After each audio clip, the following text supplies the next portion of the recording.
All right, so we have you at the Classicalite AV Club, a new installation for the website.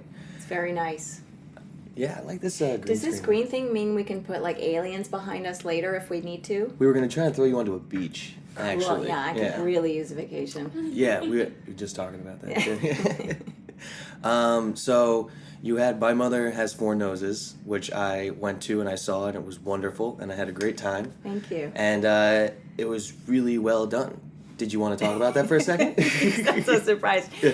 I would love to talk about Yeah. it. It was my first foray into, I guess I'll call it musical theater. You know, I usually make records and then I tour and then I write another record and then I go into the same cycle again. But this was a real departure for me to really conceive of a theater piece. And it's about my mother. She had Alzheimer's and I took care of her for the last 2 years of her life. And what was amazing about the experience was that number one, it brought us incredibly close. But it also brought out this amazing quality in my mother, which I did not expect, which was humor and theater and crazy singing every day, and her core essence, which was love and generosity. And it was, so this show sort of evolved around our daily theater and the songs that were coming to me at the time and the photographs that I took during that time. And it was just it just happened that, okay, this needs to be more than my next record.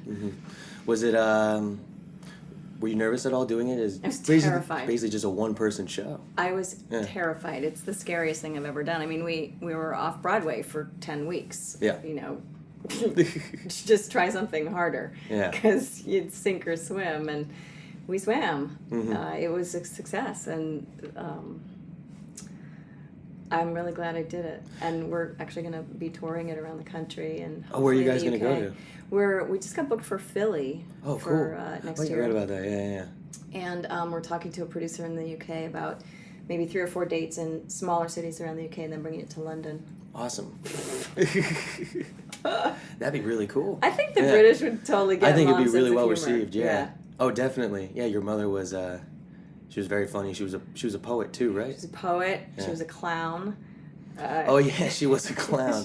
I forgot that was a big part of it, too. Yeah, I was 12 when my mom took a clowning course at an adult education center for 6 weeks, and she came home in a full polka-dotted suit, bowler hat, wig, like full grease paint, like, and told us we could now call her Stony the Clown. Oh, yeah. Stone was her maiden name, so my mom. But yeah, it was, like I said, it was really well done, but it was very touching. You know, anybody, what I thought was it went beyond generations, and it really touched upon a younger generation. I remember when I was there was a lot of young kids there, but there were a lot of older people there too, and everyone was kind of connecting with it in the same way. Yeah, that was what an amazing and gratifying part of it was that everyone related to it in some way, whether you were the child of someone or caregiving someone or it was going to be upon you soon. And I was very worried about older audiences. Sometimes I would be worried that it would be too hard to bear, that it would be too close to the truth or close to their experience, but that whole range of humanity really related and got it, and got the humor and got the pathos and the roller coaster of the experience, and that was incredibly powerful. Yeah, I think the music had a lot to do with it too. Yeah. Yeah, the music was it had these elements of pop in it, and it had a lot of appeal to younger kids, but you could definitely see how an older generation can understand that, especially as the older generation, because dealing with myself, with my eldest generation, having their kind of, passing on, and then a younger generation's coming up. But that's why I feel young kids can really get behind it, is because we're all starting to lose our grandparents, and we're starting to cope with loss and death and all that. But this is a really interesting way, a really interesting take on it, a really interesting way to look at things. I think, a couple of the younger kids who came would tell me that it made it less scary for them. I can understand that, yeah. The fact that, they that I was telling these very bare truths about my experience made them less fearful of perhaps being in that position someday themselves. Yeah, totally. Absolutely. So then what's the next thing that you're doing? This upcoming show of yours? Well, I'm working on this new musical with Joe Sample, who's an iconic jazz pianist from Houston, Texas. And this is a big Broadway affair. This is like a big deal musical. We've written 17 songs. We did a workshop just about a month ago in Houston, and it's called Quadroon. It's set in New Orleans in 1840.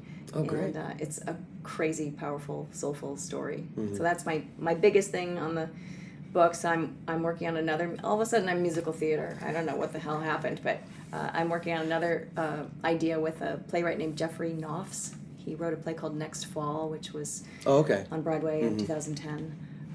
So yeah, I don't know what happened, but I kind of like it. Yeah. Well, it seems like you're well received with all of it. Yeah. Yeah. Yep. So it's always good to terrify yourself. Don't Absolutely. repeat yourself. That's my advice to anyone. Like, try something that really terrifies you, and you might have hit on something. Absolutely. And what's the show tomorrow that you're doing? I am doing a show tomorrow at Subculture, mostly because I needed to sing. I needed to sing my little songs. I mean, I made 11 records in my career, and I was getting a little weirded out by not having a normal gig, like not touring. I haven't been touring in 4 years, so... Yeah, you start to miss it after a while. You so miss it. I mean, it's grueling, but you kind of miss that, the bubble of, like... Yeah. Being everything's about you every day, and you just go to your show, you get the audience, and you do the sound check, and everything's great, and then you go to the next city, and it's just, then coming home. Well, there's this unruliness of tour too, where you're kind of just somewhere else every day, or waking up very early, hardly getting any sleep, and getting to the next city and playing for a bunch of people, and then kind of just leaving right after and going to the next place. It's so romantic.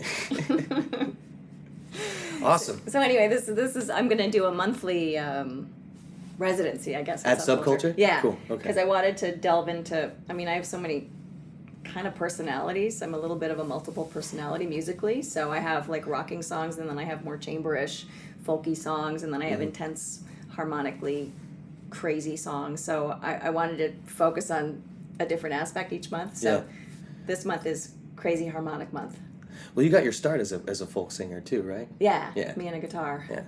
Well, that should be really interesting then to see tomorrow. Really good. I'm really excited to go to it. I'm terrified, so that's always a good sign. Do you know what you're gonna play? I do.